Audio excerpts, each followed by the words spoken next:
The second part of a game plan for performance reviews with RSD. Now, the first part went over criticism and more along that lines, as well as a definition.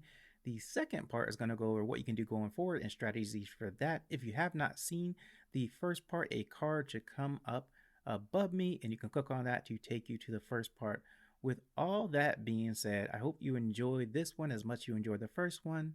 Now, remember this, keep your eye on the prize. Keep your eye on the prize. And what I mean by that is if you have a goal to do something in the company or in another job, you put that up on a refrigerator somewhere and you say, that's my prize. I am going to get that prize. I am going to do whatever it takes to get that prize. Yes, they gave me this criticism, but they gave me these things I need to improve on. And I'm going to still get my prize because I guarantee you, when you reach that goal, when you say, hey, I've reached the goal despite everything they said about me, despite all the bad things they said about me, despite all the things that they said that I did that was wrong, I still accomplished my goal. I still showed them that I could do these things and overcome these things and reach that goal. Now, it doesn't matter what that goal is. It could be, hey, I want to be a manager here. I want to advance. I want a promotion. I want to go do a different job. I want to gain these certain skills. I want to go back to school. Whatever it is, whatever your prize is, you keep your eye on that prize. You keep your eye on that goal. And maybe you have to break things down into chunks, right? Maybe you have to say, okay, this is my prize, but these are the little steps I have to take to get there. And so then you start writing out, okay, this is the step that I take to get there. And you get to that step and you say, okay, I need to go to that next step. And you have it all written out. Now, I know you may not be good at planning. What I'm saying is you have a goal and you write little steps on how to get to that goal. You break it down. You don't just write, hey, that's my goal, and then just say, I'm going to get to that goal and just write out 2 or 3 points to get to that goal. You write out whatever you need to get to that goal. The little steps, you break it down as small as you need to break it down, and you take each step towards that prize, towards the thing that you want, towards the thing that you want to achieve. How do you climb a mountain? I've had this conversation before, people. How do you climb a mountain? One step at a time. I've also heard the phrase, how do you eat a pink elephant? I don't know. A pink elephant is the thing that they say in this phrase, but I've heard it before. And they say 1 bite at a time. Now, that's pretty strange, but it has a very good lesson in it. 1 step at a time, one thing to do at a time, 1 step towards your goal at a time, 1 thing to accomplish at a time. If you accomplish 1 thing in the day, that's 1 thing towards your goal, 1 thing that's awesome, 1 achievement. Another thing that you need to do is build on your strengths. Find out what your strengths are. Now, everybody's strengths and weaknesses, it doesn't matter who you are, it doesn't matter where you came from, it doesn't matter what you do. You have strengths and you have weaknesses. Build on your strengths. Now, if you don't know your strengths, there's a couple ways you can do this. You can go ask somebody, hey, what am I really good at? Have you noticed what I'm really good at? Or you can just brainstorm them out.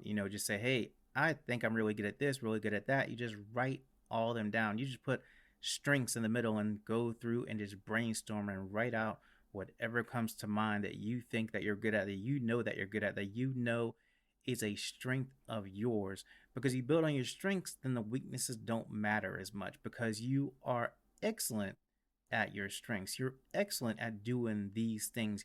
You're exceptional at doing these things. You might have a weakness in these other things, but you are an exceptional person at these things. So you want to build on your strengths. Make your strengths better. Always keep improving your strengths. Be able to focus on your strengths. And those strengths will outweigh the negatives generally. Those strengths will be better than the negatives generally. So that is what you want to do. You want to figure out how to find your strengths. You want to figure out what strengths you have, and then you want to build on those and keep building, keep developing, keep building, keep developing those strengths. Even Michael Jordan, the greatest basketball player of all time, now there is debate. LeBron Jordan, nope, no debate. Jordan's the best. But my point is this, even he is not perfect. Even he has weaknesses in his game when he was playing.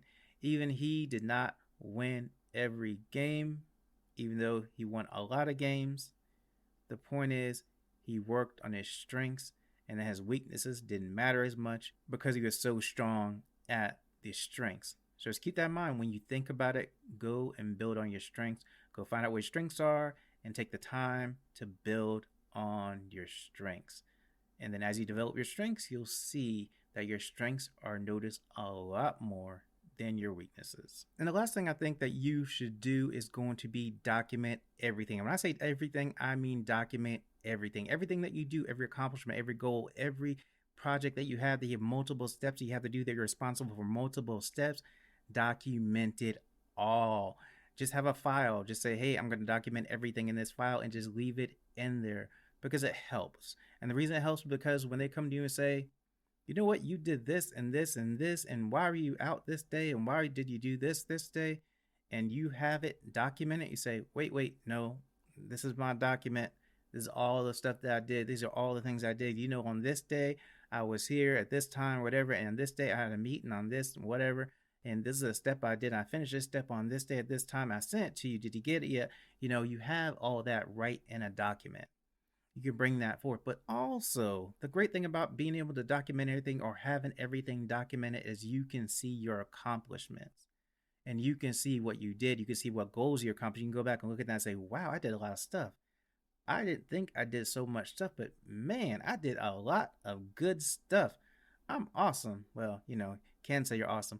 Don't know. But the point is you can look at it and say, I've done a lot of stuff. I've done a lot of good stuff, all these accomplishments, all these goals.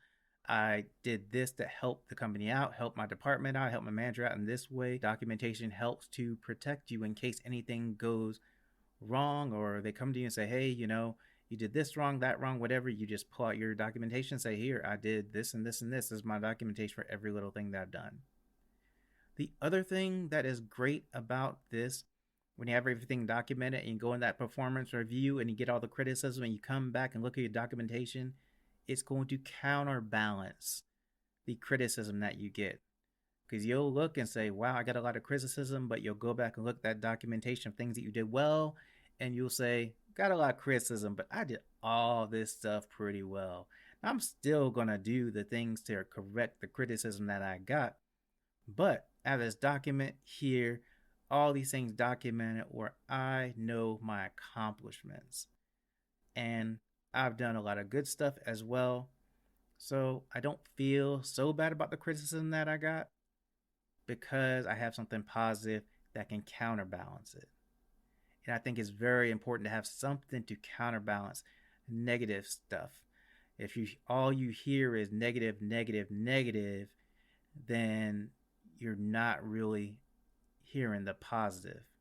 And you need to be able to hear the positive, receive the positive, so you can counterbalance all the negative stuff and not let the negative stuff get to you, because you have RSD and you hear all the criticism that you're hearing and only hear the negative. It may, again, create that overwhelm for you, and you don't want that. So you want to have something to counterbalance it. In a document that shows all your accomplishments, all the good stuff that you have done, that can be the counterbalance. And I want to say one more thing. Performance reviews can be hard sometimes. They can be not your most favorite thing to do. They can be really frustrating sometimes if you've done a good job and you still hear a lot of criticism. But you still have to have some sort of game plan to approach them and try to help to make sure that that criticism just doesn't get you into the overwhelm, get you all emotional, and then you can't do what you need to do to see or do the positive things as well. To see or do the things that you need to improve or that you can improve on. To see or do the things that will help you build your strengths. That's all I have today. I hope that this information has been helpful to you. I hope that you've enjoyed the podcast as well as the video if you're on YouTube. If you are on YouTube, go and click the subscribe button for me. If you're on the podcast, do the same.